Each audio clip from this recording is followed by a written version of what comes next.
Property कहाँ के रहने वाले हैं सर?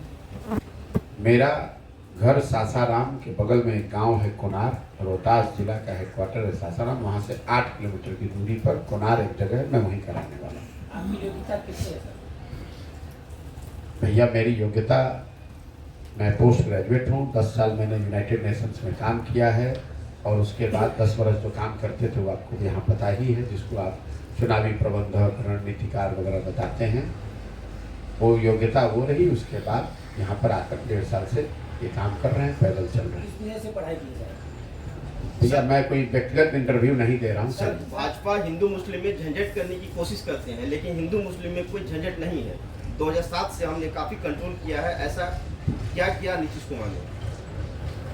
देखिए, यहाँ पर बिहार में हिंदू मुस्लिम दंगे नहीं हुए हैं। अगर आप सरकारी आंकड़े देखेंगे तो आंकड़ों में जो दंगों की परिभाषा है या कम्युनल राइट्स की जो परिभाषा है, उसके हिसाब से संख्या में यहाँ कोई कमी नहीं आई है। लेकिन इस बात में कोई इससे इनकार नहीं कर सकता है, बिहार में कोई बड़ा दंगा या जातीय उन्माद से उपजा हुआ हिंसा नहीं हुआ है। उसके लिए सरकार को धन्यवाद है, उसमें कोई दिक्कत नहीं मानी। संक्षिप्त आंसर देंगे सर, शॉर्ट आंसर देंगे सर। भैया यहाँ सारे पत्रकार बैठे हैं, हम आपको इंटरव्यू जब देंगे तब हमारी बात आपको कोई सवाल दो लाइन बोल दीजिए सर। मैंने पब्लिक हेल्थ की पढ़ाई पढ़ी है जो आप नहीं जानते हैं। आप ये बात हमको बता दीजिए, ये इतने सारे पत्रकारों को आप अपना प्रचार करने के लिए बुलाया है, इनके सवाल सुनने के लिए बुलाया है? बोलिए, सवाल पूछिए। मैं जो पूछ रहा हूँ उसको पहले देते हैं, 2 शब्द का है सर। आपकी सर आप बोले थे 1.5 साल पब्लिक हेल्थ पब्लिक हेल्थ से आपने पढ़ाई जी सर। अभी जो एनडीए क्या कहते हैं, इंडिया गठबंधन जो हुआ है, उसका आपके नजर में क्या है? सवाल क्या है? इंडिया गठबंधन का मतलब अभी आप इतना जोर जोर से बोल रहे हैं, सवाल का जवाब दीजिए। कम से कम सवाल तो पूछ लीजिए ठीक से। इंडिया गठबंधन जो हुआ है ना जी, उसका क्या रूप होगा, मतलब किस तरह से रूप होगा हम इंडिया गठबंधन चलाते हैं। नहीं, उसके बारे में आप हम इंडिया गठबंधन चलाते हैं। आप सर्वे कर रहे हैं, पद चलिए, यात्रा कर रहे हैं। आप घूम रहे हैं अपने 10 जिलों देखिए, हर प्रखंड में मैं पत्रकारों से बात करता हूँ, आपको भी बुलाया है। आप भी मतलब जो पत्रकारिता की मर्यादा है उसमें जो सवाल कीजिएगा मैं 2 घंटे बैठ के जवाब दूंगा। तो बीमारी है सर, इंडिया अपनी बात करके लोग चले जाते हैं और जनता की बात हम कहीं नहीं गए हैं, यहीं बैठे हुए हैं। आप अभी आप बात से मुखातिब नहीं हो रहे हैं सर। सीपीआई की रैली में बीजेपी अगर सारे पत्रकार ये तय, 1 मिनट, सारे पत्रकार ये तय कर दें कि आप ही सवाल पूछेंगे तो बिल्कुल आप पूछिए, जितना पूछना है पूछिए। हम भी सवाल करेंगे और आप पूछिए। पूछेंगे तो भी सवाल करेंगे। पूछिए ना भाई, उठेंगे तो अरे इतना जोश में काहे बोल रहे हैं? आप इत्मीनान से पूछिए। प्रश्नों का इग्नोर कर रहे हैं। भैया इन्होंने पूछा आप कहाँ के रहने वाले हैं, मैं बताया सासाराम कोनार के। इन्होंने कहा आपकी योग्यता क्या है, मैंने कहा पोस्ट ग्रेजुएशन। इन्होंने पूछा आपका सब्जेक्ट क्या है, मैंने कहा पब्लिक हेल्थ। अब आपका सवाल है कि इंडिया को आप कैसे देखते हैं। अब सवाल तो क्या पूछ रहे हैं ये तो बता दो भाई। आप इतने बड़े पत्रकार हैं, हमको समझ नहीं है कि आप क्या सवाल पूछ रहे हम हैं। ये सवाल कहें इंडिया के संबंध में कि इंडिया गठबंधन जो हुआ है तो अगले चुनाव में इसका मतलब क्या स्थिति बनेगा? हम नहीं जानते हैं कि अगले चुनाव में इसका क्या असर होगा। इंडिया गठबंधन में अखिलेश यादव हो या नीतीश कुमार हो, जी। देखा जा रहा है अक्सर उनकी जो गुस्सा है या कह लीजिए उससे रूखापन है वो बार बार झलक के आ रहा है। देखिए ऐसा है, आप बिना किसी नैरेटिव के, बिना किसी विचारधारा के, बिना किसी कार्यक्रम के अगर आप अलग अलग जगह के दलों को, नेताओं को एक साथ बैठा देंगे तो नेता या दल साथ में बैठ के चाय पी सकते हैं, नाश्ता कर सकते हैं, प्रेस वार्ता कर सकते हैं, लेकिन उसका जमीन पर कोई बहुत असर नहीं होता है। ये बात मैं पिछले 2 बरस से बता रहा हूँ कि सिर्फ नेताओं और दलों के साथ में आ जाने से गठबंधन की ताकत नहीं बनती है। ये लोगों का भ्रम है।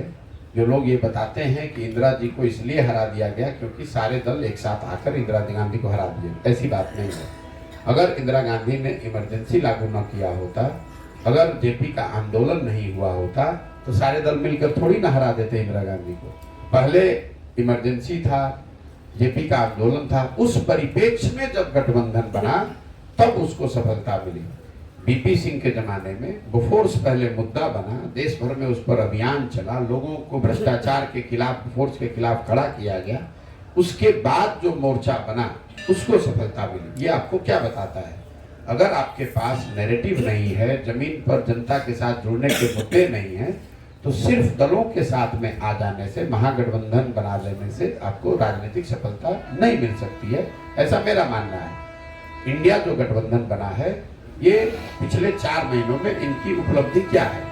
4 महीनों में कल 3 बार मिले हैं और आपस में बैठकर उन्होंने अपना नाम यूपीए से बदलकर इंडिया कर लिया। उसके बाद न उस गठबंधन ने अभी तक अपना कार्यक्रम घोषित किया, न जमीन पर कोई कार्यक्रम किया, न अपने नेता का ऐलान किया, न कोई कमेटी बनाई, न कोई जनमानस के मुद्दों पर आंदोलन शुरू किया। तो अभी तो स्थिति यही है। आगे अगर वो कुछ बहुत अच्छा करेंगे तब उस पर टीका टिप्पणी की जाएगी। अभी तो उन्होंने ऐसा कुछ किया नहीं है। और जो आप बता रहे हैं कि आपस में खींच था, वो तो होना ही होना है। आप अलग अलग ईंट है, उसको जोड़ने के लिए कोई सीमेंट तो चाहिए ना भाई। खाली एक ईंट के ऊपर ईंट रखिएगा तो भरभरा के गिर जाएगा।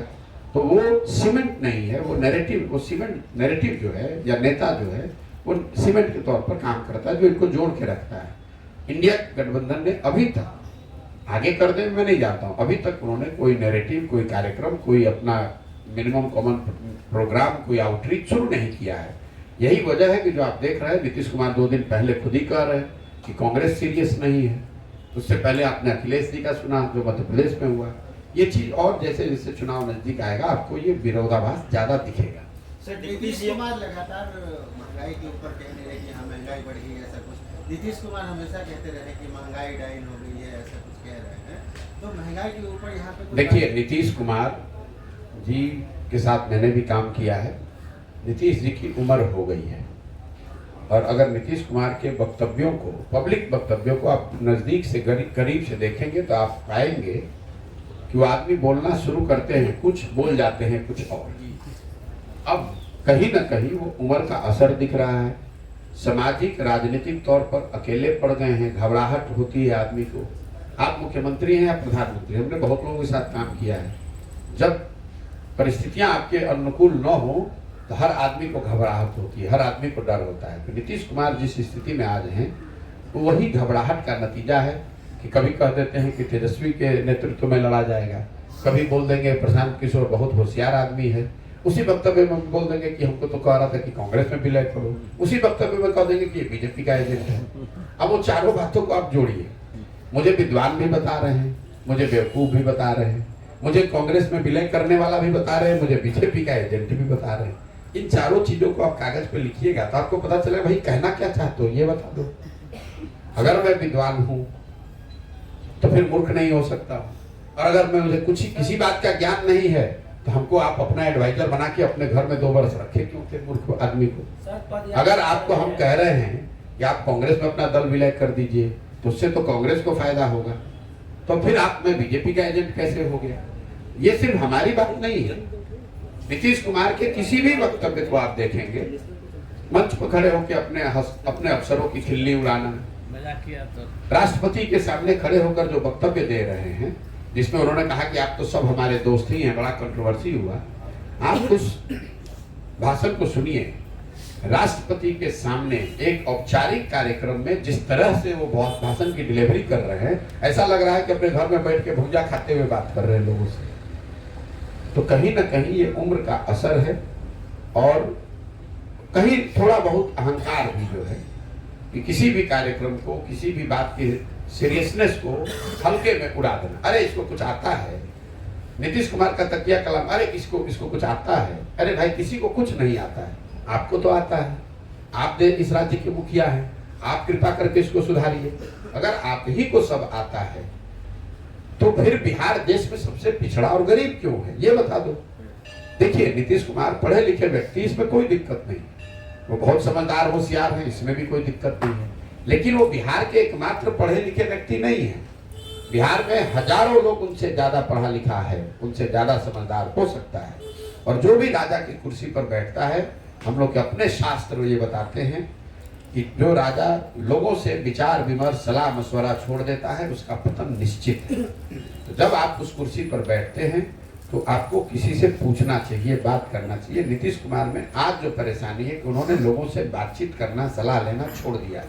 उनको ऐसा लग रहा है कि हम ही को सब आता है, इसीलिए उनकी ये दुर्दशा है। सर, एक मेरा लोकल सवाल है। सीपीआई की रैली में भाजपा पर नीतीश कुमार, तेजस्वी जी बहुत वर्ष है, और तो आप सीपीआई का भविष्य बिहार में क्या देखते हैं? भाई देखिए, मेरा काम सीपीआई और कांग्रेस और इंडिया का भविष्य बताना नहीं है। सीपीआई यहाँ पर कभी किसी जमाने में एक मजबूत राजनीतिक दल के तौर पे था। समय के साथ पूरे देश में कम्युनिस्ट पार्टियों की ताकत में जो कमी आई है वो आपको बिहार में भी दिख रही है। सीपीआई या सीपीआई-एम यहाँ पर बिहार में कोई बहुत बड़ा दल, बहुत बड़ी ताकत नहीं है। हालांकि जमीन पर उनके चाहने वाले, उनके विचारधारा के मानने वाले कार्यकर्ताओं की संख्या बहुत बड़ी है, आज भी है। लेकिन दल के तौर पर सीपीआई और सीपीआई-एम का यहाँ पर कोई बहुत प्रभाव नहीं। सीपीआई-एमएल, उन तीनों में सीपीआई-एमएल बड़ा दल है। वो लोग को 12 एमएलए शायद पिछली बार जीत करवाए हैं। सीपीआई-एम आई तो कोई बहुत बड़ा यहाँ प्रभाव है। सर, डिप्टी सीएम बिहार के तेजस्वी यादव ने कहा है कि आज महंगाई डायन नहीं, महबूबा और भौजाई हो गई है। ये भाजपा को कोसते रहेंगे या फिर बिहार के लिए भी कुछ करेंगे? मेरे भाई देखिए, इस तरह का जो भाषा प्रयोग जो है, डायन, भौजाई, ये बिहार की राजनीति की यही नियति बन गई है। बिहार में पत्रकार समाज, हम सब लोग जो जितना बड़ा बेवकूफ़ है उसी को उतना बड़ा नेता बताते हैं। यहाँ जो नेता शर्ट के ऊपर गंजी पहन ले तो उसको आप लोग कहेंगे ये जमीनी नेता है। अगर कोई यहाँ राजनीति करना चाहता है उसको भाषा का ज्ञान नहीं होना चाहिए, उसको विषय का ज्ञान नहीं होना चाहिए, उसको तू मैं और गाली गलौज करना चाहिए। यही कारण है कि इस राज्य की ये दुर्गति है। इस तरह का शब्द प्रयोग क्या बताता है? ये मजाक बाबूजी भी उनके करते थे, वो भी कर रहे हैं। सर मेरे को सवाल, आप देखिए, ये उनकी राजनीति को भले सूट करता है, लेकिन बिहार और बिहारियों के का कितना बड़ा इससे नुकसान होता है इसका लोगों को अंदाजा नहीं होता है।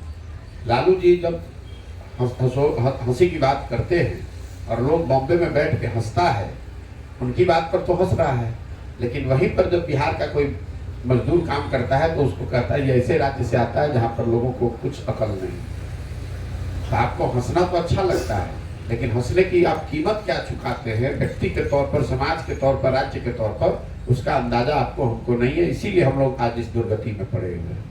सर मेरे को सवाल, पहला ये है कि अभी चुनाव को लेकर के इन्होंने जातीय जनगणना कराया, अभी शिक्षकों की भी बहाली हो रही है, परसों से बिहार विधानसभा का सत्र शुरू हुआ है, तो ऐसी संभावना है कि जातिगत आरक्षण को जो ये बढ़ाएंगे, ऐसा आ रहा है कि हाउस में रखेंगे ऐसा प्रपोजल कि जो भी पिछड़ी जाति के लोग हों उनके आरक्षण के दायरे को बढ़ाया जाए। बिहार के अंदर एटीए हुआ, आपने जैसे कहा था उनका तेजस्वी के बयान पर आपका कमेंट था झटपट, तो ये फिर एक बिहार में ट्राई का शिक्षकों का दूसरे सीरीज का बढ़ा दिया। ये पूरा चुनाव को देख करके किया जाता है। भैया देखिए, चुनाव को देखकर आप सर्वे कराइए, नौकरी बांटिए, ये पहले लोग नहीं है। हमने बहुत चुनाव देखे हैं, हर राज्य में, हर देश में जहाँ पर भी चुनाव होता है नेता जो सत्ता में है वो हाथ पैर मारेगा ही। जहाँ तक जातीय सर्वेक्षण का मामला है, पहली बात तो जनगणना नहीं है, उसका कोई वैधानिक आधार नहीं है, लेकिन मान लीजिए सर्वे को ठीक मान लिया जाए। सर्वे में बताया गया कि समाज के एक बड़े वर्ग को उनका लाभ उनकी संख्या के हिसाब से उनका अधिकार नहीं मिला। बिल्कुल ठीक बात है। तो अधिकार किसने लिया हुआ है? भाई आरजेडी और नीतीश कुमार ही तो यहाँ 35 साल से शासन चला रहे हैं। उनको उस सर्वे का संज्ञान लेना चाहिए और अपने विधायकों के, सांसदों की संख्या में जिन वर्गों की का प्रतिनिधित्व नहीं है उनको देना चाहिए। पहले तो उनको ये बताना चाहिए कि 35 वर्ष में जितने विधायक उन्होंने बनाए, जितने लोगों को उन्होंने टिकट दिया सांसद के तौर पर, उसमें इन वर्गों के सो कॉल्ड जो गरीब हैं, पिछड़े हैं, वंचित हैं, इनमें इनको कितना प्रतिनिधित्व दिया, और अगर नहीं दिया तो क्यों नहीं दिया। नीतीश कुमार ये बता दें कि आज उनके मंत्रिमंडल में इन वर्गों के जो लोग हैं वो कितने लोग मंत्री हैं और उन मंत्रियों के विभागों का बजट क्या है। भैया अगर हकमारी हुई है, जो कि लग रहा है हुई है, तो हकमारी करने वाला कौन है? दो ही लोग सत्ता में बैठे हैं, एक लालू और एक नीतीश। तो मैं भी बिल्कुल आपके साथ अपनी आवाज लगा रहा हूं कि लोगों को अधिकार मिलना चाहिए। तेजस्वी जी को जो 3 डिपार्टमेंट लेकर बैठे हैं, तो वो डिपार्टमेंट अति पिछड़ों को, मुस्लिमों को देना चाहिए। नीतीश कुमार जो सारा डिपार्टमेंट लेकर अफसरों के थ्रू सारा सरकार पर कब्जा किए हुए हैं, उस पर अति पिछड़ों को जगह देनी चाहिए। अपने इर्द गिर्द जितने अफसर हैं, जितने, राहुल गांधी ने एक आंकड़ा बताया लोकसभा में कि प्रिंसिपल सेक्रेटरी कितने हैं किस जाति के, ओबीसी के। तो भैया राहुल गांधी की सरकार बिहार में भी है, गठबंधन के हिस्सा है। तो यहाँ पर भी कितने प्रिंसिपल सेक्रेटरी और सरकार के सेक्रेटरी ओबीसी ईबीसी वर्ग के हैं, उसका भी आंकड़ा जारी करना चाहिए। वो कीजिए, बिल्कुल। आप बेकार घबरा रहे हैं भाई। अगर आप कहते हैं कि मुसलमानों का हक नहीं मिला है, तो हक देने की जिम्मेवारी किसकी है? जो कुर्सी पे बैठा है। कुर्सी पर बैठा कौन है? लालू जी, नीतीश जी, तेजस्वी और नीतीश। तो हक दीजिए। मुसलमानों का हक क्यों मार रहे हैं? अति पिछड़ों का हक क्यों मार रहे हैं? दलितों का हक क्यों मार रहे हैं? दीजिए उनको तुरंत। सर, दो छोटे छोटे सवाल। क्या आपका प्रयास बिहार में वैकल्पिक राजनीति खड़ा करने की? बिल्कुल कुल है तक। मैं तो कह ही रहा हूँ कि बिहार के नजरिए से नहीं, हम ये व्यवस्था को यहाँ पर जमीन पर उतार कर दिखाएंगे कि जिस समाज को पूरे देश में हंसी का पात्र बना दिया गया है।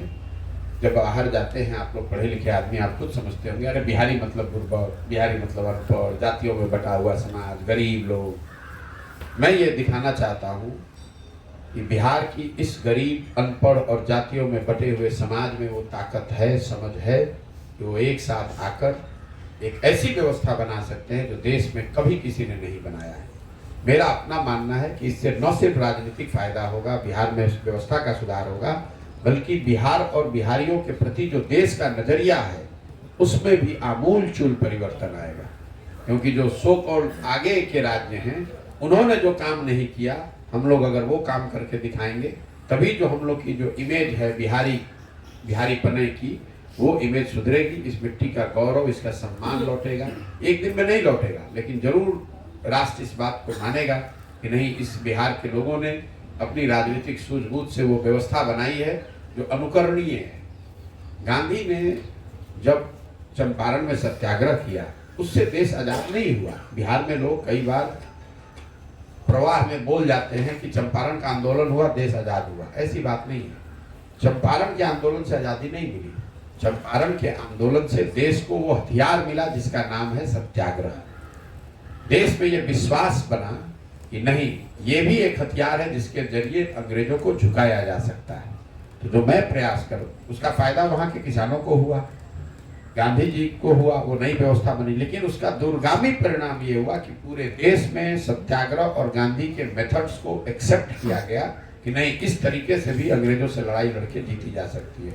तो ये जो प्रयास है, 4 MLA जीतने का, MP जीतने का, चुनाव लड़ने का प्रयास नहीं है। ये वो व्यवस्था बनाने का प्रयास है कि जिस समाज को देश ने सबसे गरीब, पिछड़ा, अनपढ़ मान लिया है, उस समाज को जगाया जाए और उसके साथ वो व्यवस्था बनाई जाए जो देश में सबसे बेहतर है, और ताकि इसका अनुकरण लोग आगे भी करें। इसका फायदा बिहार में होगा, राजनीतिक लोगों के विकास पे, उनके जीवन पर असर होगा, और साथ ही उनका जो सम्मान है वो भी कहीं ना कहीं वापस आएगा। सर, एक इस आपके जन स्वराज परियोजना में मिथिला कहाँ है? नहीं, देखिए, मैं क्षेत्र की राजनीति नहीं करता हूँ। मिथिला कहाँ है, सीमांचल कहाँ है, पूर्वांचल कहाँ है, मगध कहाँ है, मैं उस पर कुछ नहीं बोलना चाहता हूँ। मेरा अपना मानना है, मैं अभी तक 11 जिलों में गया हूँ। जिस जिले में मैं जाता हूँ वहाँ के लोग इतने परेशान हैं, कहते हैं भैया सबसे गरीब और पिछड़ा हम लोग। बिहार तो सबसे गरीब है, लेकिन हम लोग चंपारण में सबसे पिछड़े हैं। सिवान गए तो लोगों ने यही कहा, गोपालगंज गए तो लोगों ने यही कहा, सीतामढ़ी में गए तो यही कहा, शिवहर में गए तो यही कहा, मधुबनी में आए हैं तो यही कहा। ये क्या बताता है? लोगों को लगता है कि भाई हमसे ज्यादा खराब तो कोई नहीं हो सकता। लोग इतने नीचे चले गए हैं जो लगता है कि हम ही सबसे खराब। ऐसी बात नहीं है। मधुबनी राज्य के 5 सबसे गरीब जिलों में है, लेकिन सीतामढ़ी आपसे भी ज्यादा गरीब है। सीमांचल के कुछ जिले आपसे भी ज्यादा गरीब है। तो मैं ऐसा नहीं मानता हूं कि सिर्फ मिथिला गरीब है, पूरा बिहार ही गरीब है। उसमें कोई थोड़ा ज्यादा या थोड़ा कम। बिहार में प्रति व्यक्ति आय है 35,000 रुपए, इसको ध्यान रखिए। देश की में प्रति व्यक्ति आय है 1,35,000। बिहार में प्रति व्यक्ति आय है 35,000 रुपए, और 2 जिले को छोड़ दीजिए तो सब जिले 35,000 के नीचे ही हैं। पटना में, और मुझे लग रहा है एक और जिला मेरे ध्यान से उतर रहा है जो 35,000 से ऊपर है। सीतामढ़ी में 20,000 प्रति व्यक्ति आए, तो हर जिले में आपको वो गरीबी दिखेगी ही। लेकिन अगर आप आंकड़ों में ठीक से देखिएगा तो जिलों में बहुत ज्यादा वेरिएशन नहीं है, सब वही 20,000, 22,000, 25,000। मैं अपने भाषणों में रोज कहता हूँ कि बिहार में 80% जनता डेली दिन का 100 रुपया नहीं कमाती है। कई आके लोग उलझ जाते हैं, भैया मजदूरी 300 है तो 100 रुपया कैसे नहीं कमाता है? उसको समझ नहीं है कि भाई एक परिवार में 5 आदमी रहता है और एक आदमी ने मजदूरी की, उसको 300 रुपया मिला तो 60 ही रुपया हुआ, और वो मजदूरी भी उसको 30 दिन नहीं मिली, मजदूरी उसको 20 दिन मिला, तो उसके प्रति व्यक्ति आए तो 40 रुपये ही हुई ना भाई। सरकारी आंकड़ा बता रहा है कि 80% बिहार के लोग दिन में 100 रुपया नहीं कमाते। ये मेरा आंकड़ा नहीं है, भारत सरकार का आंकड़ा है। ठीक है भैया, अगर आपके और कोई जी यहाँ की समस्या को लेकर लोगों ने आपको कुछ बुलाया? ये जो सब सारी आपको समस्या बताया, जो यहाँ के पंचायत की जो बात है, यहाँ के प्रखंड की बात है, ये मैं जब मधुबनी जिला पूरा कर लेता हूँ तब जिले में उसकी मीटिंग करूंगा और तब बताऊंगा, क्योंकि अभी तुम चल ही रहे हैं, जयनगर में चल रहे हैं, अगल बगल के प्रखंडों में चल रहे हैं। यहाँ वो चीनी मिल की समस्या लोग बता रहे हैं, लॉ एंड ऑर्डर डकैती की समस्या लोग बता रहे हैं। वो बहुत छोटे मुद्दे हैं, महत्वपूर्ण है, छोटे नहीं है, लेकिन यहाँ डकैती है। पूरे जो एरिया में लोग लॉ एंड ऑर्डर की समस्या बता रहे हैं, बेनीपट्टी में, हरलाखी में, जयनगर में लोग शाम में आना नहीं चाहते हैं घर छोड़कर। यहाँ डकैती शायद इतनी बढ़ गई है, गिरोह डकैतों का गिरोह का जो मामला है। लोग चीनी मिल की बात कर रहे हैं, यहाँ पर बाढ़ के जो प्रभावित क्षेत्र है वो लोग बात बता रहे हैं, लेकिन उस पर विस्तृत चर्चा अलग से नहीं करनी। अब आप अपना सवाल 10 को 5 को कर लीजिए जो करना है। सवाल मेरा सर जी, 2 लाइन में बताइएगा, ज़्यादा नहीं बताइएगा। अब आप मैं कितना में हम बोले भी आप मतलब आप ही फिक्स कीजिएगा, वो बता दीजिए। ठीक है, जितना बोल पाइएगा हम उतना आप दिखाएंगे। सर अभी जो ये कार्यक्रम आप कर रहे हैं, 1 घंटा से यहाँ कर रहे हैं सर, बिहार के 10 जिलों में आपने कार्यक्रम किया अभी तक, तो इस पर जो बजट आता है कहाँ से आता है सर? बजट वहां से आता है, 10 साल हम पहले काम करते थे। जो काम हमने 10 साल किया, उस काम को करने के लिए लोग सैकड़ों करोड़ रुपया हमको देते हैं। डोनेशन करते हैं? बिल्कुल डोनेट करेंगे। जब आप यहाँ किसी को सरकार बनाने में मदद कीजिएगा, तो अगर हमने उनकी मदद की है तो हमारा यहाँ काम पड़ा है तो वो हमारी मदद कर।